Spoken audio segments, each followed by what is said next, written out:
শক্তি প্রদর্শনের নীরব মঞ্চে পরিণত হয়েছে শ্বেত শুভ্র তুষারে ঢাকা পৃথিবীর সর্বোচ্চ শৃঙ্গ এভারেস্ট। বিশ্বের সবচেয়ে উঁচু স্থানটিকে ঘিরে আধিপত্যের লড়াইয়ে নেমেছে আমেরিকা এবং চীন। কৌশলগত উপায়ে চলছে বিশ্বের দুই পরাশক্তির প্রযুক্তিগত প্রতিযোগিতা। চলছে দুদেশের ড্রোনের লড়াই। এতে চাপের মুখে নেপাল। প্রশ্ন উঠেছে, হঠাৎই কেন এভারেস্টের দিকে নজর পড়ল দুনিয়ার দুই পরাশক্তির?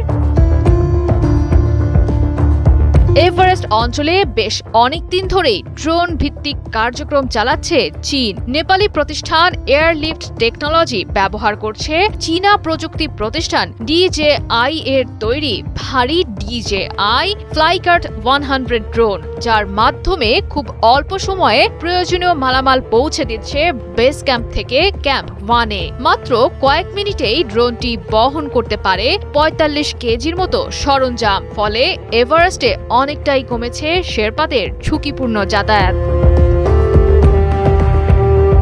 নেপাল এবং চীনের সহযোগিতামূলক সম্পর্কের জেরে চিন্তার ভাঁজ পড়েছে আমেরিকার কপালে। গেল ১ মে মার্কিন প্রেসিডেন্ট ডোনাল্ড ট্রাম্পের দক্ষিণ ও মধ্য এশিয়া বিষয়ক বিশেষ দূত সার্জিও গোরের নেতৃত্বাধীন একটি মার্কিন দল পৌঁছায় এভারেস্টের বেস ক্যাম্পে। উদ্দেশ্য আমেরিকার তৈরি আল্ট্রা এক্স জেন 2 ড্রোনটির সক্ষমতা যাচাই করা। পরীক্ষা সফল হলে চীনের মতো এভারেস্ট অঞ্চলে আমেরিকাও করবে ড্রোন দিয়ে মালামাল পরিবহন। তবে নিরাপত্তাজনিত কারণে শেষ পর্যন্ত মার্কিন ড্রোনটি উড়াতে অনুমতি দেয়নি নেপাল প্রশাসন। ফলে বাতিল হয়ে যায় ড্রোনটি ওড়ানোর পরীক্ষামূলক কার্যক্রম। কাঠমান্ডুতে ফিরে যেতে হয় মার্কিন প্রতিনিধি দলকে। পরিস্থিতি নিয়ন্ত্রণে রাখতে আমেরিকার পর চীনকেও ড্রোন উড়ানো থেকে বিরত থাকতে বলে নেপাল। এতে করে সমস্যার মুখে পড়ে এভারেস্টে অভিযানের প্রস্তুতি সংক্রান্ত কার্যক্রমগুলো। তবে গেল ৯ মে আবারও চীনকে ড্রোন উড়ানোর অনুমতি দেয় নেপাল প্রশাসন, যদিও এখনো মার্কিন ড্রোনগুলো ব্যবহারের অনুমতি দেয়া হয়নি।